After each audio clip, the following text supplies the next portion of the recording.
Bueno, hola, bienvenidos a un nuevo programa del podcast de Contracultura. Un gusto, como siempre, poder estar con ustedes hoy día, 19 de marzo del año 2026.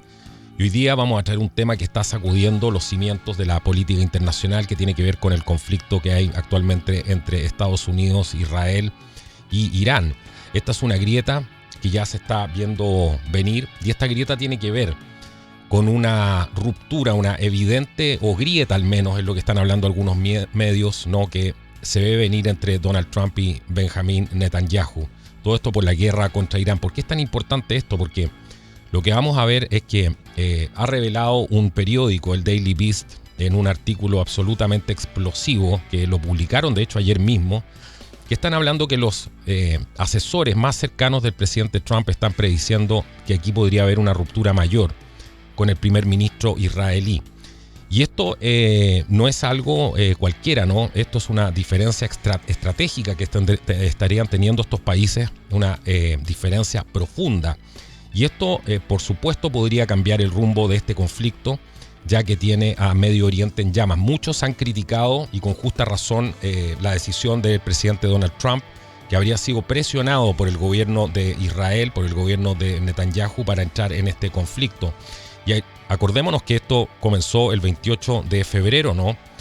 Y llevamos 2 semanas y este conflicto ha escalado en forma absolutamente brutal. Aquí no solamente estamos hablando de los ataques a objetivos militares, los asesinatos además selectivos por parte de Israel y Estados Unidos, sino que también sobre el intento de derrocar al régimen de los ayatolas.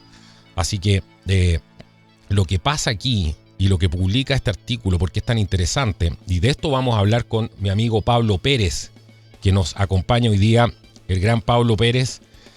Vamos a hablar de esto para abrir este tema, ¿no? Las cosas están muy candentes, hay mucho descontento con este conflicto.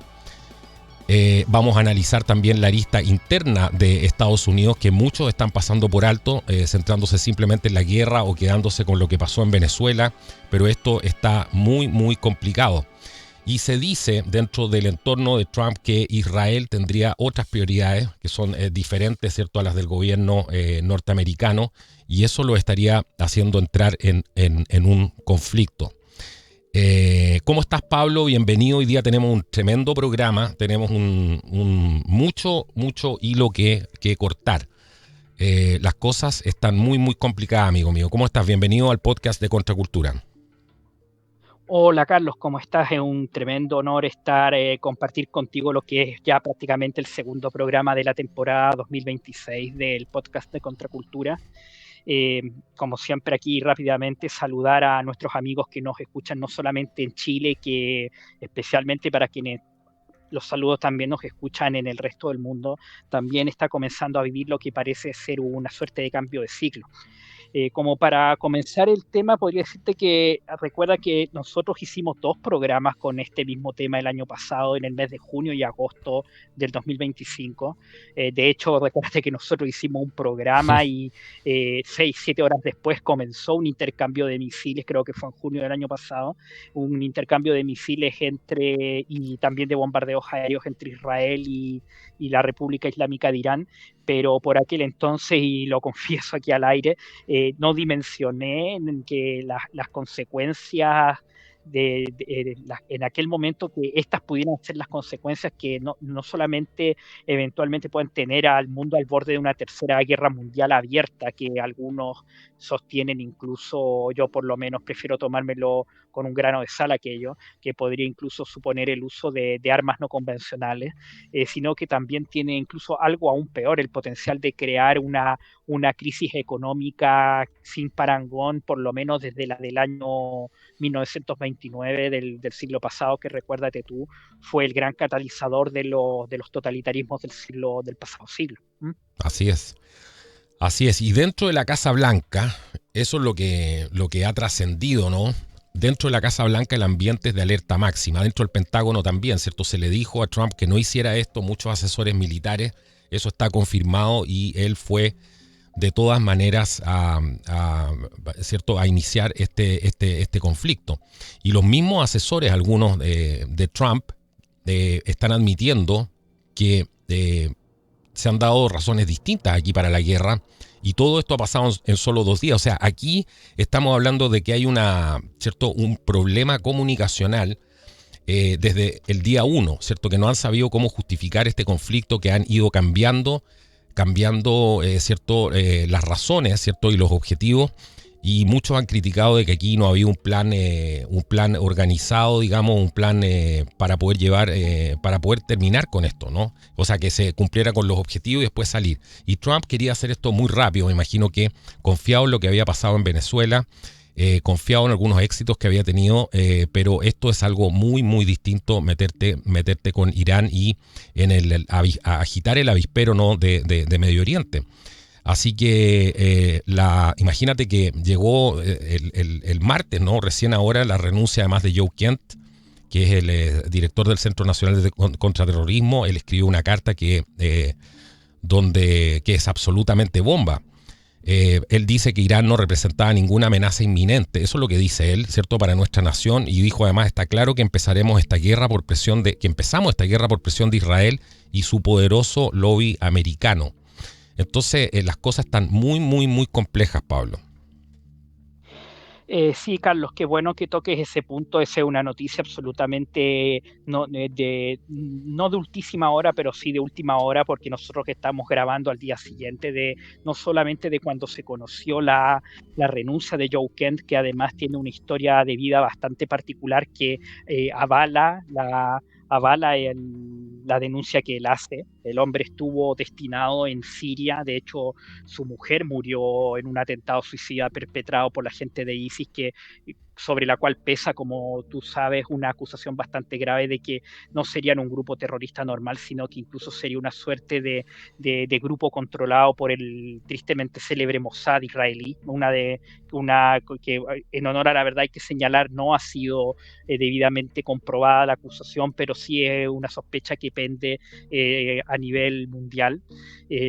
Como te digo, a mí en lo personal la denuncia y posteriormente la entrevista que dio ayer mismo en el programa de Tucker Carlson, claro. A mí también yo me tomé el tiempo de verla y a mí realmente es devastadora. Ya a mí me dejó muy, muy complicado. Créeme que tengo que ser muy honesto contigo, hacer este programa va a ser difícil, no es un programa grato, pero aquí estamos para exponerle un poco lo que es la situación. Mira, antes de volverte el micrófono, hacer un pequeño apunte histórico. El problema es, yo aquí veo el clásico problema, el error que Estados Unidos ha cometido, por así decirlo, desde 1898, que fue, por así decirlo, la primera intervención de tipo imperialista que realizaron a nivel internacional, la guerra contra España, que hasta el día de hoy no tiene un origen completamente claro. Se habla de la intervención de William Randolph Hearst, de J.D. Rockefeller, de ciertas sociedades, etcétera, pero yendo al punto, es lo que yo llamaría una suerte de niño un poco ingenuo, un poco atolondrado, que entra en una cristalería y comienza a romper todo lo que está dentro, simplemente porque no controla su propio cuerpo, ¿me entiendes?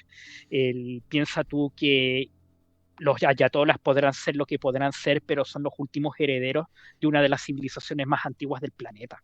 Ya estamos hablando de prácticamente de los medos, de los persas. Acuérdate tú que curiosamente, pese a que en su minuto, especialmente en los primeros tiempos de la Revolución Islámica, incluso esta gente destruyó monumentos antiguos.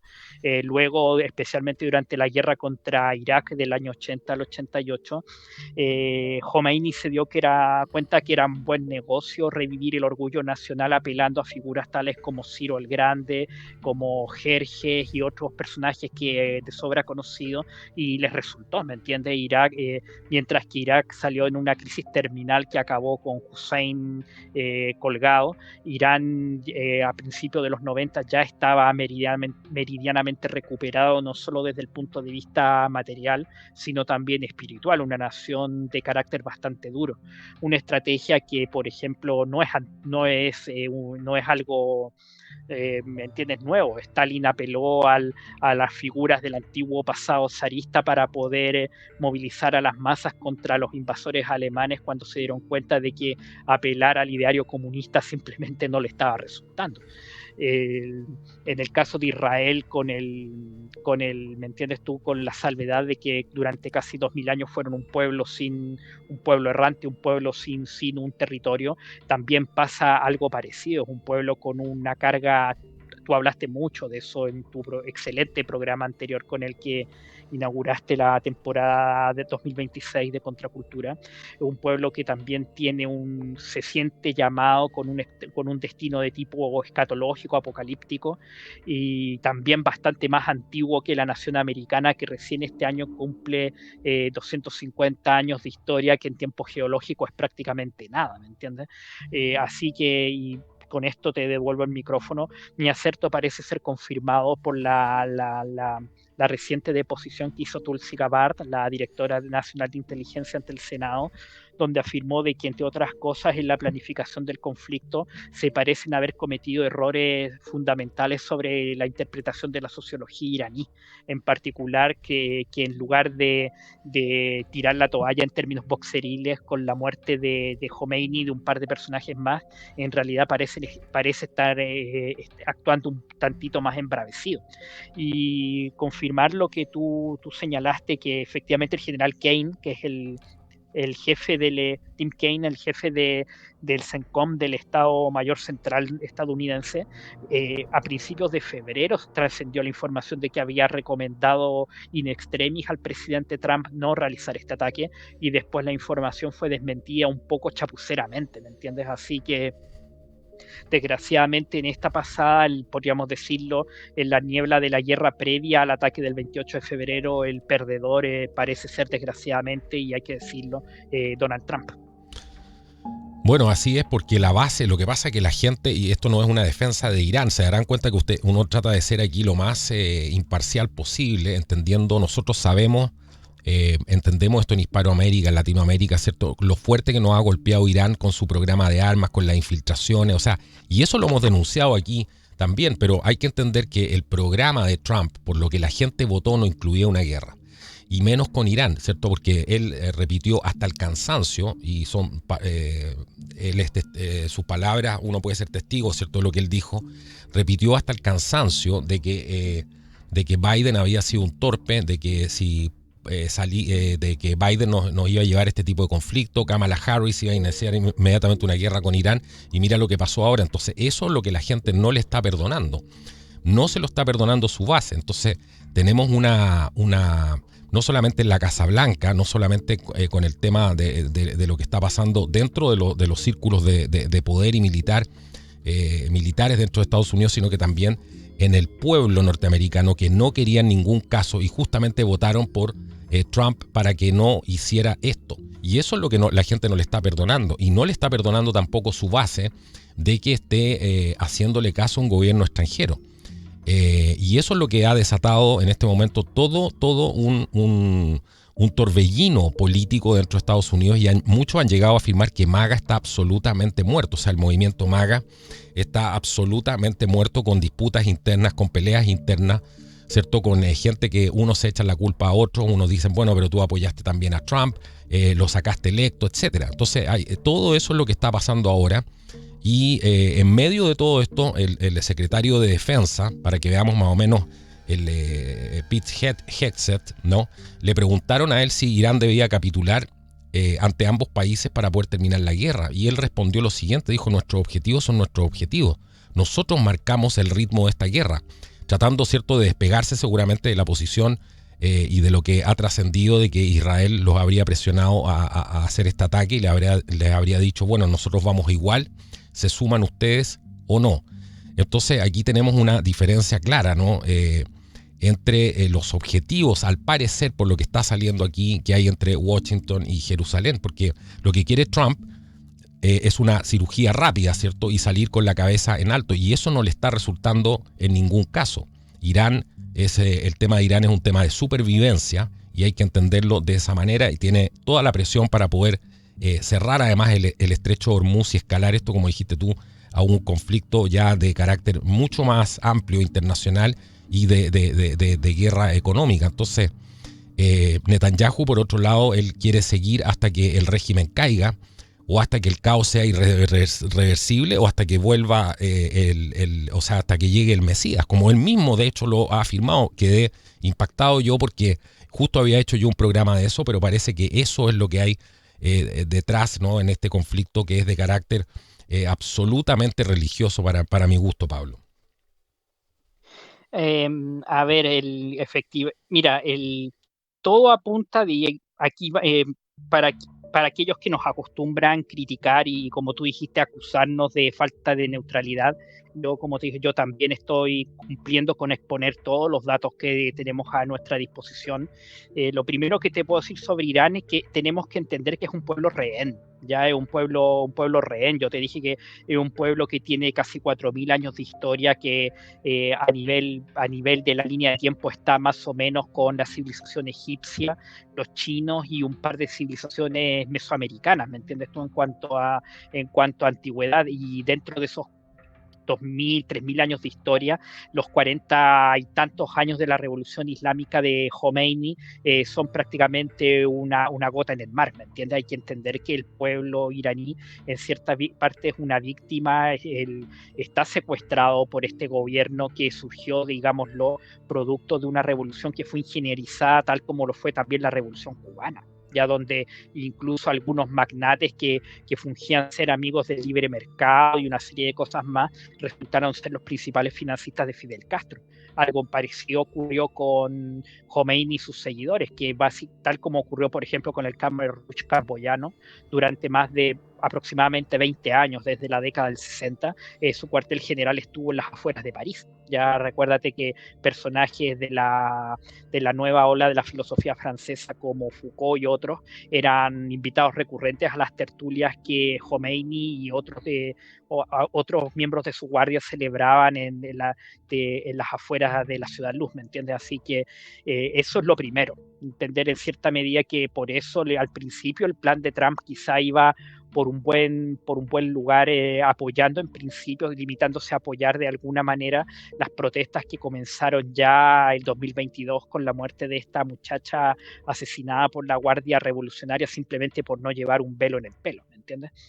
Pero el punto está en que aquí el Netanyahu, me voy a referir a él, parece, como bien tú dijiste, está embarcado en él siempre en sus discursos, para quien no está muy interiorizado con la política interna israelí, él desde que se metió a la política a principios de los 90, él partió como alcalde de Jerusalén y, si no me equivoco, también de Tel Aviv, con el latiguillo del tercer holocausto, ya asusando el miedo al tercer holocausto. El primero fue el del año 70, el de la toma de Jerusalén por los romanos y algunas pequeñas guerras que hubo después, y el segundo, el de la década de los 30 y los 40, que todos conocemos.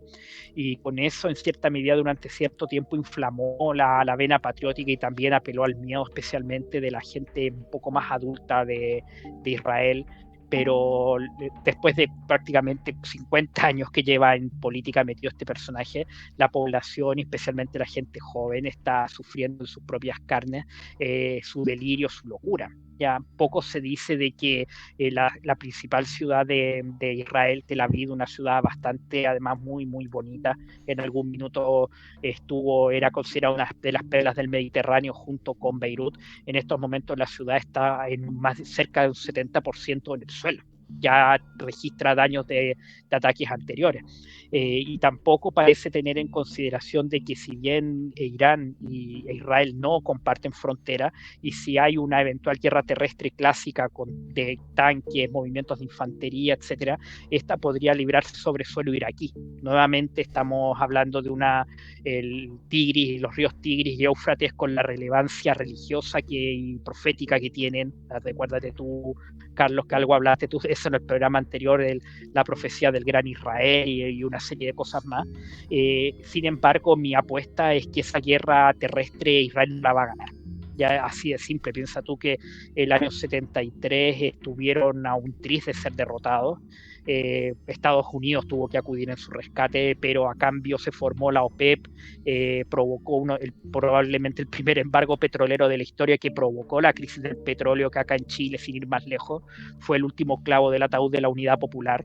Conviene recordar ese tema. Date cuenta tú cómo se van imbricando unas cosas con otras, y además considera tú que a diferencia de Israel, que siempre ha privilegiado por ser una nación pequeña, pocos habitantes, casi ningún recurso natural, guerras relámpagos, ya guerras muy rápidas de estilo Blitzkrieg con un gran apoyo aéreo, etcétera. Los iraníes en cambio son expertos en la lucha de desgaste.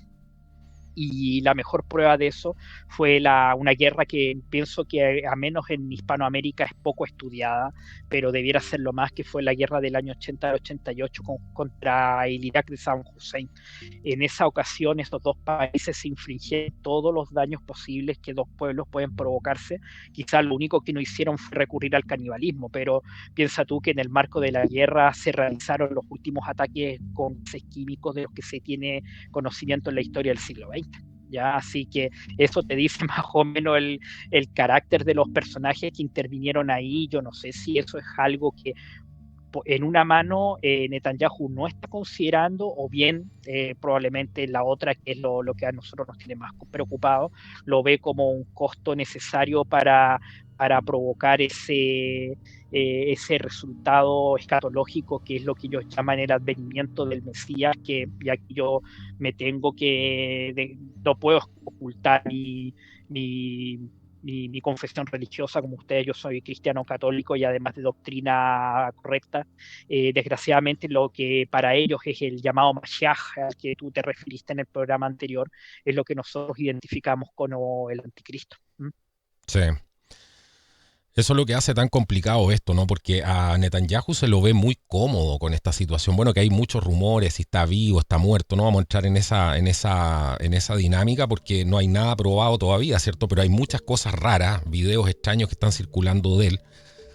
Tengo entendido que ahora hace muy pocos minutos habría sacado otro.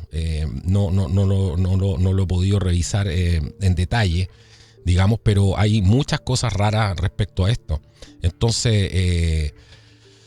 aquí lo más complejo es que se lo ve muy cómodo a él, ¿no? Y él lo ha confesado, durante 40 años él quiso este conflicto.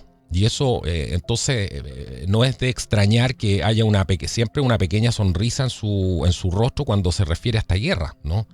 Entonces, aquí en esta alianza que hay entre el presidente más pro-Israel que ha tenido Estados Unidos prácticamente en la historia, digamos, que es Donald Trump, y el primer ministro israelí, vamos a ver si esta relación se agrieta, como están diciendo los asesores, en medio de esta guerra que ellos mismos, por supuesto, iniciaron.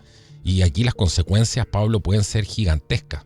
No solamente para el precio del petróleo, ni para la estabilidad regional, sino que además la imagen de Estados Unidos se está cayendo a pedazos en el mundo. Y sobre todo, imagínate el futuro que podría tener este conflicto, que ya tiene a todo el planeta conteniendo la respiración, que tiene a la gente una vez más aterrada.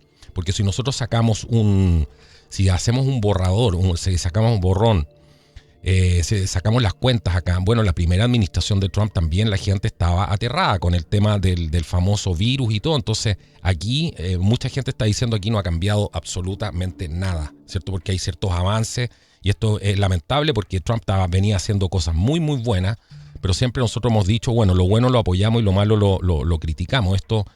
como dicen muchos expertos en el ámbito militar, ha sido una bravuconada y ahora solamente lo puede solucionar prácticamente con tropas en el terreno, ¿no? Circundando el estrecho de Hormuz, ofreciéndole protección a los petroleros. Recordemos que el 20% del petróleo, del crudo, transita por ahí. Entonces una ruta absolutamente vital, incluso para el plan de recuperación económico de Trump. Entonces esto se está poniendo muy, muy complicado. Mira, Carlos, sin ir más lejos, ahora mismo tú comentabas esta última aparición que acaba de hacer el primer ministro Netanyahu. Esto prácticamente, queridos amigos, esto último lo estamos reporteando en tiempo real, por así decirlo, está recién llegando el teletipo.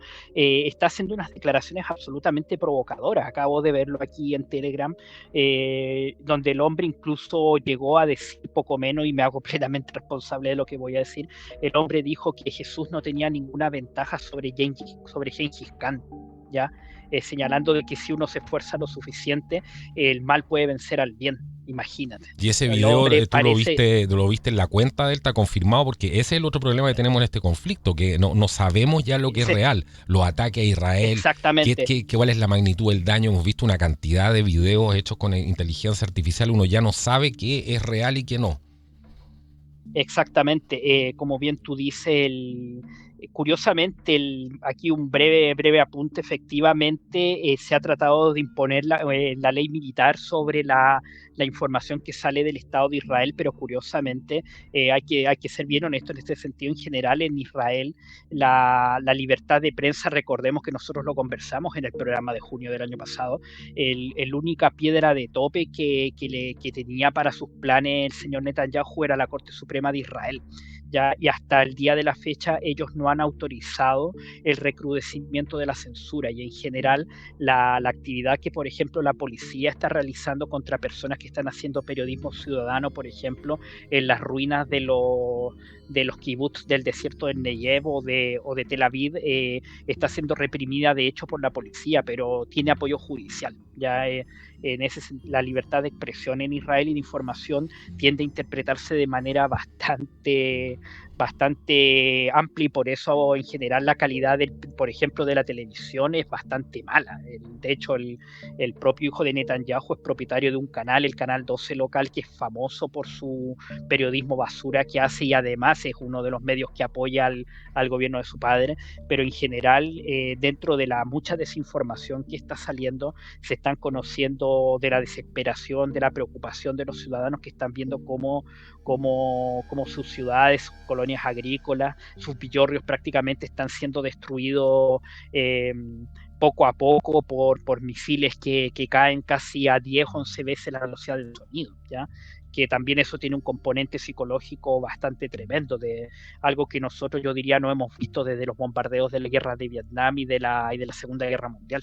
Así que como dices tú, eso dice mucho del hombre. Conviene más o menos recordar de dónde proviene él.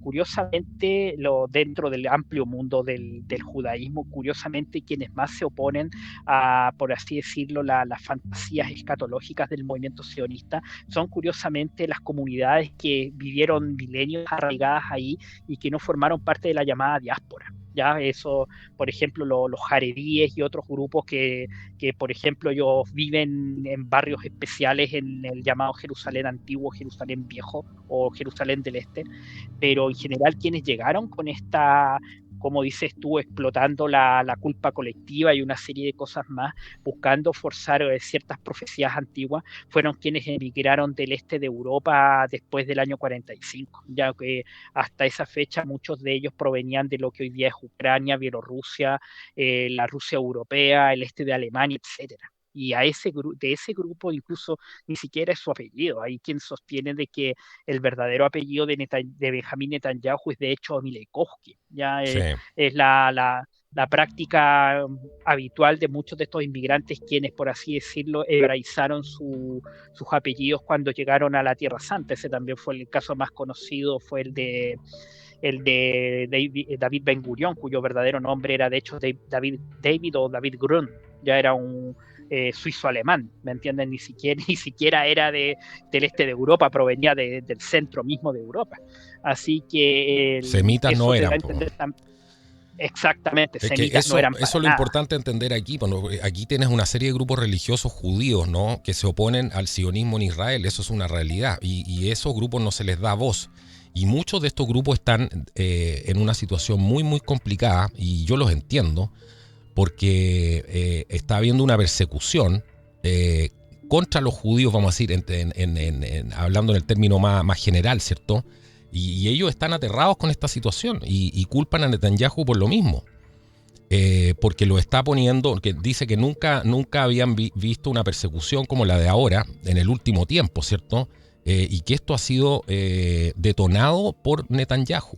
Entonces tenemos Naturei Karta, Edaja, Chareidis, ¿no? También es otro, el Consejo Haredí de Jerusalén. Hay una serie de grupos, el Satman Hasidim, que son grupos relacionados como el Toldos Aerón, ¿cierto? Que es una corriente muy antigua y esídica.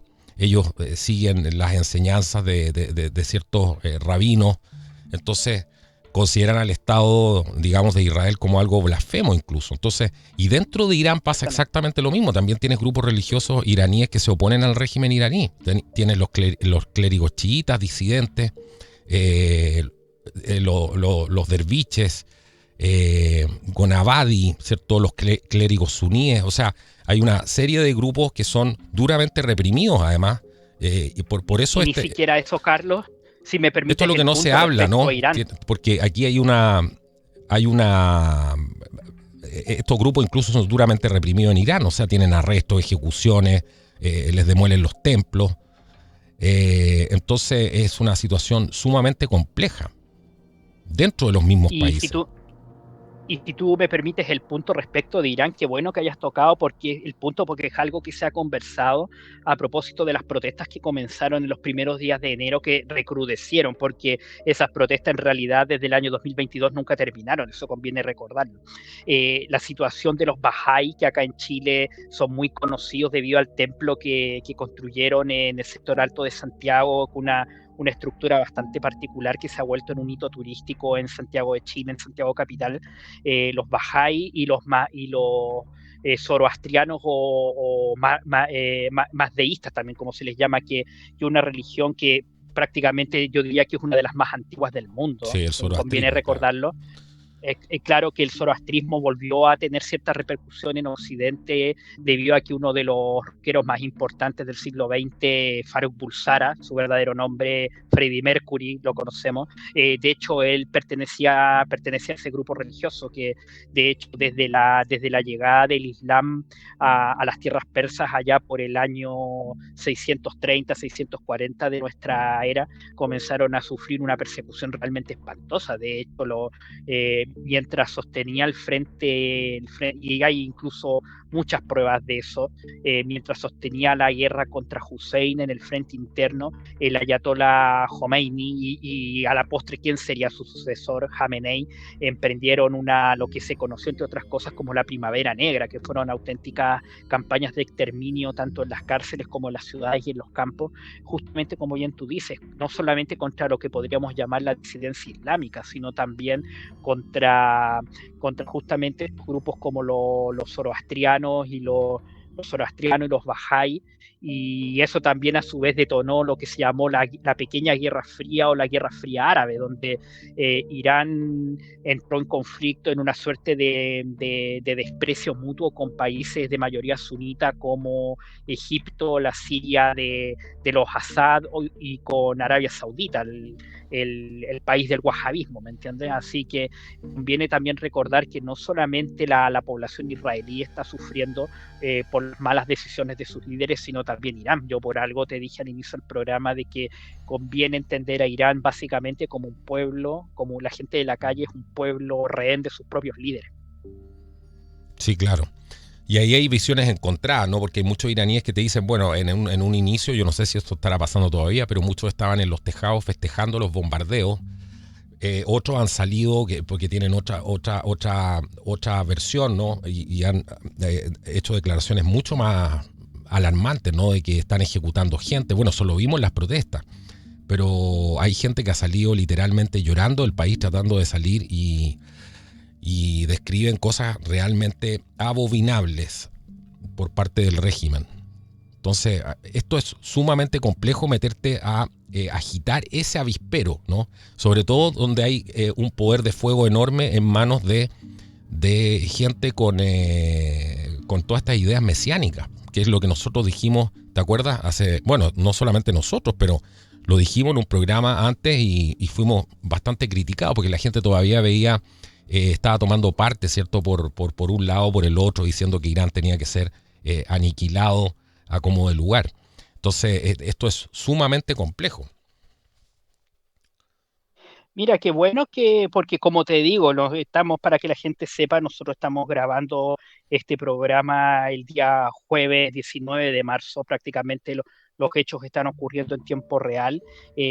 Ahora parece que fue una larga comparecencia televisiva que hizo el primer ministro, Netanyahu. Ahora parece entrar en contradicción con Donald Trump y confirmaría lo que tú dijiste al inicio del programa, que hablan de una suerte de ruptura ya definitiva entre los dos gobiernos, mientras en esa conferencia Netanyahu sostiene de que van a haber acciones terrestres con participación de tropas israelíes, y también está, entre comillas, invitando a los estadounidenses. En Irán, al parecer, se dice acá, para que ustedes sepan, estoy leyendo a la gran época de Epoch Times en español, mientras Netanyahu literalmente está hablando de que va a haber una intervención terrestre. Al parecer se apuesta que sería la invasión de la isla de Kark, esta isla que está del lado iraní del estrecho de Hormuz, que funciona como terminal petrolera, es una de las grandes terminales petroleras del mundo, de hecho. Por el otro lado, Trump atendió durante la mañana a la primer ministro de Japón, Sanae Takaichi, y Trump insistió de que no va a enviar tropas a ningún sitio. Ya, o sea, de que al menos en el territorio nacional iraní no van a haber botas americanas en el terreno. Y eso, así visto, parece, si tú a mí me preguntas, el diagnóstico es que esto estaría confirmando de que uno dice una cosa y el otro afirma otra, ¿me entiendes? Estaría Es viendo que eso es una lo suerte complicado, de quiebre. porque muchos analistas dicen que esto, para ponerle un fin, ¿cierto? Para acabar realmente con Irán, sobre todo con el tema del cierre del estrecho, que eso es lo que tiene más complicado a Trump, donde los países de la OTAN no lo quisieron apoyar, ¿cierto? Además, entonces el tema de asegurar, digamos, la ruta involucra grupos, ¿cierto?, especiales en terreno para poder dar cobertura, ¿cierto?, a las rutas de navegación, para poder hacer rescates, para darle las garantías, ¿cierto?, a estos navíos que están petroleros en su gran mayoría, ¿cierto?, que transitan por esta ruta. Entonces, ¿cómo tú vas a asegurar eso sin tropas en terreno en este momento? Y eso es lo que creo que es lo más complejo en este momento. Sí, qué bueno que te hayas referido a ese punto, porque esto tiene un precedente histórico, pero yo diría que lo superó un poco, que fue la que se llamó la campaña de los petroleros. Probablemente tú te recordarás la operación de Ernest Wind del año 1988, ¿ya? Cuando justamente en el marco de esta guerra a la que nos hemos referido, yo acostumbro llamarla la primera guerra del Golfo entre Irán e Irak. Ambos gobiernos comenzaron a jugar la base petrolera y comenzaron a atacar las plataformas propias y ajenas, y luego contra los barcos. Acuérdate que ahí ocurrió un episodio lamentable que terminó en la Corte Internacional de Justicia, cuando el crucero de misiles Byzance de la Armada Americana derribó por accidente un avión de Air Iran. Ustedes pueden ver las imágenes en YouTube de la época, los noticieros de la época mostraron imágenes realmente impactantes. Ahí se desarrolló la operación Mantis Religiosa y otras operaciones militares. De hecho, Carlos, en esa operación en Mantis Religiosa intervino el mismo grupo de aviación que participó de la captura de Nicolás Maduro en enero de este año. Ya el Regimiento de Aviación 160, los famosos Night Stalkers, ¿ya? Podríamos considerar que esa operación, donde efectivamente en realidad no hubo botas en el terreno, sino más bien botas en el agua, fue una operación aeronaval, se tuvo que realizar y prácticamente terminó casi a principios de 1990, y ahora probablemente la reapertura de Hormuz tendría que realizarse de una forma similar, pero a una escala un tantito mayor. Pero recuérdate tú que Europa tiene ese tremendo frente abierto, ese avispero abierto, y que algunos dirigentes como los señores Macron, Starmer y Merz insisten en mantener abierto, que es Ucrania. ¿Ya? Hoy día mismo veía una entrevista al gerente, el presidente en realidad, de la firma Rheinmetall. Probablemente ustedes lo han oído hablar, una de las empresas armamentísticas más grandes del mundo y probablemente la más grande de Alemania, que tiene una larga tradición en materia de defensa, que señaló que en estos minutos los arsenales y las fábricas europeas están totalmente vacíos.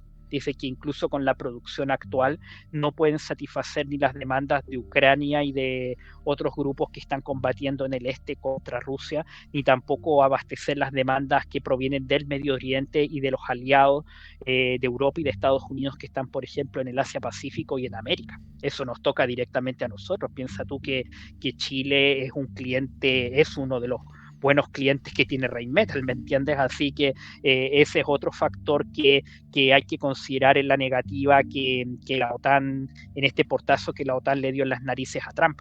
Y otro punto más que yo quisiera, del cual voy a asumir la responsabilidad de lo que voy a decir antes de devolverte el micrófono, piensa tú que varios aliados europeos de Trump pueden sentirse pasados a llevar por esta actitud mesiánica y digámoslo anticristiana que está teniendo Benjamín Netanyahu. Ya no pienso tanto quizá en el presidente de Hungría, en el señor Orbán, que ha demostrado una tolerancia bastante grande con Netanyahu, pero sí pienso, por ejemplo, en Meloni, ya en la primer ministro Giorgia Meloni, que ha apelado mucho a la tradición religiosa, a la tradición católica en Italia para tratar de ganar. Lo está haciendo, de hecho, la guerra contra el progresismo, contra el wokeísmo, y no creo que le haga mucha gracia tener que apoyar a un personaje que literalmente está embarcado en un plan apocalíptico para traer su propio Mesías, ¿me entiendes? Es súper complejo, súper complejo. O sea, aquí nos podríamos extender en el escenario, ¿cierto? Porque lo que está pasando con Japón, además, es tremendamente relevante, ¿cierto? Tú mencionaste recién la reunión que tuvo, ¿cierto?, con la primera ministra japonesa. Y es sumamente complicado porque los japoneses también están atravesando una transición, digamos, hacia, digamos, liberar ciertas trabas dentro de su constitución para poder rearmarse. Y eso también tendría una repercusión dentro en Oriente, ¿no? Porque, y creo que lo que más teme China, y es lo que han dicho algunos analistas, es un Japón armado, ¿no? Entonces, aquí vemos también cómo Trump está tratando de fortalecer las relaciones con Japón, que es algo que complica bastante al régimen de Xi Jinping en China. Entonces, anda a saber tú qué sorpresas vamos a tener aquí, ¿no?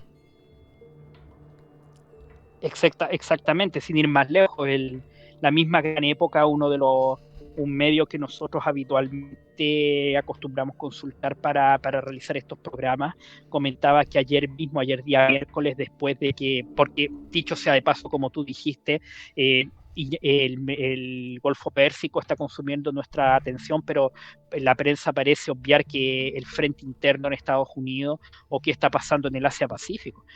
China retomó después de una breve interrupción durante esta, entre comillas, purga que hubo en el alto mando militar chino, en la Comisión Militar Central que llevó a cabo Qué bueno que nombraste ese punto. Sí. El señor Xi Jinping. Los chinos están reanudando la actividad militar, las provocaciones alrededor de la isla de Taiwán o Formosa, y ahora vemos de que ayer miércoles, por primera vez, yo diría que en mucho tiempo, yo no sé si perdió la paciencia o quiso hacer un punto. El gobierno taiwanés autorizó ahora ellos un ejercicio de fuego real, y algunos de los proyectiles que lanzaron de hecho cayeron prácticamente, se dice, a 3 millas de la costa de China, ¿me entiendes? O sea, un poco más y podríamos estar hablando de que los taiwaneses ellos se adelantaron y ahora ellos están bombardeando caletas costeras chinas, con las consecuencias posibles de imaginar. Y como te digo, la gran época, como es un medio justamente levantado por gente del exilio chino, ellos siguen muy de cerca la situación del estrecho de Formosa, pero como te digo, el mundo no es solamente el Golfo Pérsico, y desgraciadamente desde las otras esquinas del globo están llegando también noticias que no son del todo halagüeñas. Sí. Bueno, ahora está saliendo esto que estoy viendo acá, que tiene que ver con lo que estamos hablando. Por ejemplo, que están hablando que países europeos y Japón están dispuestos a ayudar a asegurar el estrecho de Hormuz para poder estabilizar los mercados energéticos. Vamos a ver qué pasa ahí, ¿no? Porque también muchos han hablado de que Trump se metió aquí en su propia trampa, que lo están ¿cierto? Llevando hacia esta situación de conflicto donde tenga que desplegar tropas. Y eso, imagínate si ya es impopular la guerra, ¿qué va a pasar cuando empiecen a llegar las bolsas de plástico negro? Y empiecen a circular esas imágenes. Yo creo que eso es lo que quiere evitar a toda costa. Y por supuesto confía en la capacidad tecnológica, ¿cierto? De Estados Unidos para poder hacer la guerra lo más corto posible. Pero frente a un enemigo que está se debate entre desaparecer o esto es un conflicto existencial para los iraníes. Entonces ellos están dispuestos a jugarse todas las cartas, porque imagínate tú qué alternativa tienen ellos, qué alternativas tiene el régimen, mediante una revolución a la que están llamando ahora, ¿cierto? Un levantamiento que va a costar muchísima sangre, que eso es lo que ha estado llamando Netanyahu y Trump también, y eso no ha pasado. Y mientras los bombardeos se van intensificando, bueno, mucha más gente se va poniendo de parte del régimen, y eso está aprobado en cuanto a la historia militar, ¿cierto? Mientras más bombardeas a un país, mucha gente va a terminar apoyando al régimen, hay gente que no lo está apoyando ahora. Entonces tenemos una situación muy compleja donde el régimen se puede ver fortalecido incluso. Entonces ese esperado cambio de régimen al que apela Netanyahu y también Estados Unidos no ha ocurrido hasta ahora, ¿cierto? Y tendría un costo altísimo de sangre. Entonces, imagínate frente a lo que estamos acá. Yo no sé cómo va a salir ahora de esta situación. Vienen las elecciones de medio término. Mucha gente incluso está diciendo que van a votar por los demócratas, como para poder ponerle una presión brutal a Trump, que ya lo están criticando desde todos los ámbitos. Y lo peor de todo, que le está dando la razón a mucha gente de izquierda, que eso es lo que yo encuentro más peligroso, ¿no? Le está dando razón a mucha gente que criticaba a Trump y están diciendo, viste, si es un loco, es un tipo mesiánico, y se ha estado comportando de esa manera hasta cierto punto, ¿no? Eso hay que decirlo también. Y si estás en contra de Trump, y lo dijimos en un programa anterior, ¿te acuerdas? Bueno, él se tira con todo en tu contra. Mira lo que ha pasado con las bases de MAGA, más la gente que más apoyó a MAGA. Muchas de las figuras más importantes de MAGA han sido despreciadas hoy día por Trump. Y los mismos votantes también con esta guerra. Exactamente, mira, ahora que estamos hablando un poco del frente interno lo que está pasando dentro de la casa en Estados Unidos, realmente yo te dije al inicio que este iba a ser un programa difícil, ya porque uno tiene una cierta conexión, un cierto apoyo. De hecho, duele lo que pasa con el movimiento MAGA, porque ellos, algunos creadores de contenido, estuvieron muy pendientes de lo que fue el proceso revolucionario chileno desde el año 2019. Ya algunos de ellos estuvieron muy pendientes, estaban al tanto de lo que fue el intento de golpe de Estado de octubre del 2019 y la posterior, el intento de refundación a través de esa convención de los horrores que finalmente fue derrotada en el plebiscito de septiembre del 2022. Y ahora duele ver este tema, ¿me entiendes? Lo bueno es que en cierta medida aquí se cumple un poco aquella expresión bíblica de que la verdad os hará libres. Por ejemplo, un personaje que era considerado, por así decirlo, una de las piedras angulares de este movimiento MAGA, lo que algunos llamaban también la Dark Intellectual Web, que es Ben Shapiro, ya ha quedado completamente expuesto como un agente lobista del Estado de Israel. ¿Entiendes? Ya yo me atrevo a decir que la credibilidad de este personaje es menos que cero. A mí lo que me está preocupando es lo que está ocurriendo en el mundo hispano, ya donde estoy viendo que está habiendo una identificación un poco irresponsable, no con el pueblo rehén sufriente de Irán, sino con su régimen, que es criminal y asesino, y digámoslo también antioccidental y anticristiano. Aquí no vengo para qué dar nombres de creadores, sería claramente una inmerecida declaración de guerra, pero vale hacer la advertencia de que, como te digo, especialmente contra aquellos tanto creadores como consumidores que están haciendo análisis demasiado apresurados o demasiado ligeros. Ya que aquí tenemos, tú mismo dijiste al inicio del programa, que nosotros aquí en Hispanoamérica hemos sufrido en nuestras carnes también tanto la influencia malsana de algunos sectores políticos israelíes, como también el terrorismo de exportación de la República Islámica de Irán, sin ir más lejos. Y con esto te devuelvo el micrófono. El caso de los dos megatentados que sufrió Argentina a principios de la década de los 90, la embajada de Israel, si no me equivoco, el 92, y la Mutual en el año 94, quien dio directamente la última orden para ejecutar esos atentados fue el, entre comillas, finado Ayatollah Khamenei, ¿me entiendes tú? Que había asumido en 1989, fue una de sus primeras, entre comillas, por así decir, las aventuras en materia de política exterior, fue ordenar ese atentado. O sea, para estas personas que toman una posición demasiado apresuradamente, esto no hace más que confirmar de que confirmar mi tesis inicial de que tanto los pueblos de Israel como el de Palestina y el de Irán son víctimas de gobernantes que literalmente están, como yo le he dicho tantas veces, montados en el delirio, y un delirio que puede ser peligroso incluso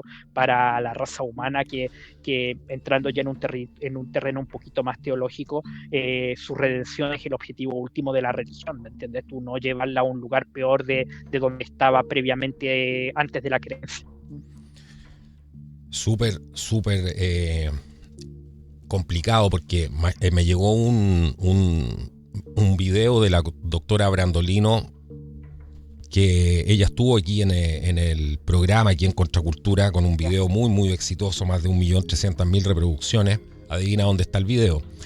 Bueno, resulta que ella le habrían filtrado un documento, eso es lo que ella dice, donde el gobierno de Milei estaría preparándose, ¿no?, para recibir a más de 300.000 israelitas dentro de Argentina como refugiados producto del conflicto. Eso tiene que ver con las declaraciones, me imagino, de Milei en su momento, donde dice vamos a salvar a Israel desde la Argentina. Algo así dijo, ¿cierto? Que circuló muy rápido, y, o sea, imagínate lo complejo que es para los países, cómo esto nos afecta absolutamente a todos. ¿Qué va a pasar con Chile? ¿Cuál va a ser la posición que va a tomar el gobierno de José Antonio Kast respecto a este tema? Si los americanos se están quejando, si los generales, si mucha gente de la CIA se está quejando de que tienen los israelíes entrada, ¿cierto?, libre dentro de sus agencias, y se pasean como Pedro por su casa, ¿cuántos gobiernos han sido elegidos acá o podrían ser elegidos en un futuro que estén ¿cierto?, trabajando para otro tipo de agendas? Y eso es lo que siempre nos ha preocupado aquí. Entonces esto es realmente preocupante. Hemos visto que todas estas inmigraciones, y todo esto trabajado con ONG, dice el gobierno de Milei según este documento, ¿no? O sea, es exactamente el mismo script, ¿no?, que vimos con el tema de las inmigraciones masivas. Si no, hay que olvidarnos de eso. Cierto que eran financiadas, bueno, en este caso por los personajes que ya hemos mencionado aquí en el programa, y también por organizaciones como las Naciones Unidas y todo este tema. Esto no dista mucho de eso, ¿no? Y también el estatus de protección que le quieren dar a esta gente es cierto, una protección legal, o sea, no puedes criticarlo. Y eso es lo que también está pasando en Estados Unidos, ¿cierto? Mucha gente está con problemas legales, producto de hacer programas, producto de criticar y querer realmente a América primero, ¿cierto? A Estados, que es el espíritu, digamos, del movimiento MAGA. Y esto podría pasar en cualquier país, y está pasando, ¿no? Entonces, no tenemos por qué tener un grupo especial de personas, sea quien sea, con un carácter de protección, con un cierto... estas minorías con privilegios especiales. ¿Cuántas veces hemos escuchado lo mismo? Eso es peligrosísimo.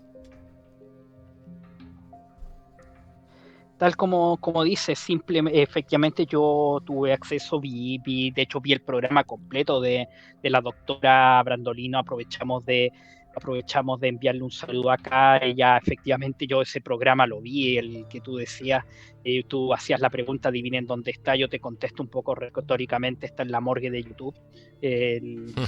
Yo vi ese programa, también he visto algunos de otros creadores de la misma línea, por así decirlo, política de ella, de que un poco, yo diría, me voy a referir a Santiago Cunio, que yo en lo personal no lo considero lo considero un personaje un tantito nefasto, pero hay que señalar quién hizo la afirmación que desmiente la tesis que plantea la doctora Brandolino, pero a mí me hace todo el sentido, entre otras cosas, por el nivel de contactos que ella tiene, que perfectamente a mí el documento, si tú me dices de 1 a 10, yo pienso que en un 7 u 8 puede ser efectivamente, porque además no es solo el hecho de que del documento, la prueba documental en sí, sino por así decirlo, el historial de declaraciones, algunas de ellas yo diría muy peligrosas desde el punto de vista de la soberanía argentina, que el presidente Milei ha hecho ni siquiera a favor del Estado de Israel, sino del movimiento sionista. Ya el hombre efectivamente está jugando, como se dice habitualmente, con fuego. A mí como dices tú, probablemente incluso pensando, siendo muy, muy mal pensado, perfectamente todas estas políticas de reemplazo poblacional, de movimiento de grandes masas de un país a otro, de un continente a otro, con excusas como gobiernos dictatoriales, pero que después resultan ser apoyados por las grandes élites mundiales, como fue el caso de Cuba y Venezuela, desastres medioambientales y otras cosas, perfectamente pueden haber sido una suerte de prueba para esa emigración desde la Tierra Santa que está denunciando la doctora. Aquí, por decir, tenemos la obligación de plantear toda la información. Quienes sostienen de que eso no sería posible, sostienen de que en estos momentos las únicas 2 salidas que existen desde Israel hacia Occidente son por mar a través del Mediterráneo o del Mar Rojo, atravesando el Canal de Suez y el estrecho de Bab el-Mandeb, y por el mar Mediterráneo es prácticamente imposible, ¿ya?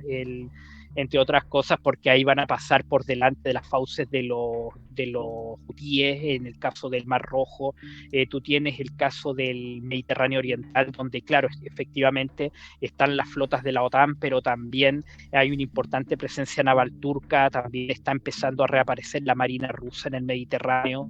Se sabe que Hezbollah y otros grupos que operan en Siria tienen la capacidad para destruir barcos con misiles desde las playas, y desde el aire prácticamente en estos minutos yo diría que sería una actitud un poco suicida tratar de entrar o sacar un avión que no sea militar desde el aeropuerto Ben Gurión, que se dice también está en muy malas condiciones después del bombardeo, ¿ya? Como te digo, nosotros tenemos la obligación de exponer todos los antecedentes que tenemos a disposición para que ustedes hagan una imagen más o menos global del asunto. Hay quienes niegan esta posibilidad por razones bastante prácticas, pero la denuncia, como te digo, está hecha, yo también la vi y es algo que debiera llamarnos todos a la preocupación, porque mal que mal, tú hablaste de los grupos privilegiados, este grupo que supuestamente llegaría prácticamente con derechos prácticamente superhumanos, con Ese la es el excusa de punto. ser refugiados. Ese es el punto. Claro. Sería el wokeísmo, el progresismo que nosotros hemos venido denunciando en este. Claro, pero elevado prácticamente a la décima potencia. Sería prácticamente ya lo último a lo cual podría ser elevado este wokeísmo que nosotros hemos denunciado en Contracultura prácticamente desde que el canal comenzó. Eso es lo complejo, pues cómo se van configurando, ¿cierto? Estas telarañas, digamos, de poder. Por eso hay que estar sumamente atento con todo este tipo de cosas. Se nos pasó volando el tiempo, Pablo. Tus conclusiones finales, nos queda 1 minuto de programa. Por favor, Pablo. A ver, yo te dije que para mí este programa iba a ser un tanto difícil, pero ya yo diría que no pretendo hacer proselitismo religioso en el programa, pero yo diría nuevamente, aquí yo me voy a tomar de las palabras que tú usaste en el primer programa de la temporada, que por favor yo les pido que lo vean y lo compartan. hay que reconectarse con la fuente, ¿me entiendes tú? Ya hay ciertas cosas de este conflicto que nosotros vamos a tener que comenzar a dejar un poco entregadas, por así decirlo, a la divinidad, al espíritu, y también no solamente confiar para los que somos creyentes, en el soplo divino que cada uno lleva dentro de sí, sino también confiar en su consecuencia, que es el espíritu humano. ¿Ya? Nosotros hemos estado viendo manifestaciones del espíritu humano en el propio Israel, en estos personajes que pueden parecer tan folclóricos, tan curiosos como los jaredíes y otros grupos que muchos de ellos ni siquiera salen de sus propias casas, pero ahora los vemos literalmente enfrentándose a la policía israelí, que no es precisamente muy humanitaria, enfrentándose a pecho descubierto en contra de ellos, porque efectivamente ellos se ponen, no piensan en 4 o 5 jugadas más allá. ¿Qué pasa si es que tarde o temprano, en un par de años más, el ejército iraní efectivamente llega a la Tierra Santa? Ahí eso es una película que muchos de nosotros no quisiéramos ver. Efectivamente, ahí no. Lo único que aquí podemos pensar como conclusión del programa, reconectarnos con como tú lo llamas, la fuente, reconectarnos con el espíritu humano y ponernos a pensar realmente quién gana sumergiendo al mundo en tinieblas con la excusa de traer la luz, ¿ya? Una luz que en realidad es una luz negra, y eso ustedes saben con qué tipo de fuerzas, a qué tipo de entidades se deben esos personajes.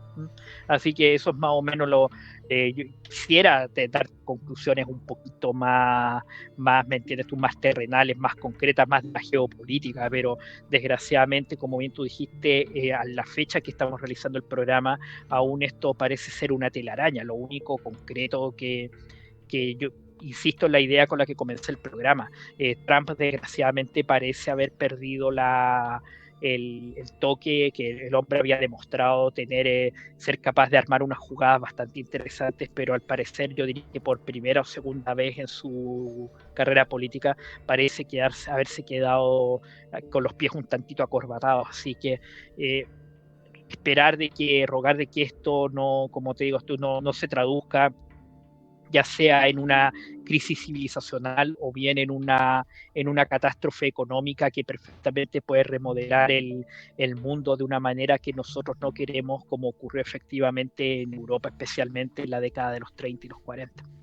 Así es. Bueno, el programa al que hacen mención tú se llama El Juego de la Culpa, se los recomiendo. Vean ese programa, realmente los va a dejar pensando y a lo mejor van a poder, con ese granito de arena que traté de aportar ahí, van a poder entender algunas cosas un poco más de este conflicto, de la profundidad que tiene realmente esto. Yo me despido, nos vemos. Compartan este programa, por favor, ayúdenos a compartir los videos, los programas aquí del podcast de Contracultura. Si nos quieres apoyar, en el primer comentario fijado también vas a poder encontrar la forma de poder hacerlo, ya que este programa se hace a pulso. Así que nos vemos en un próximo programa. Que Dios los bendiga y que sea hasta la próxima. Chao, chao.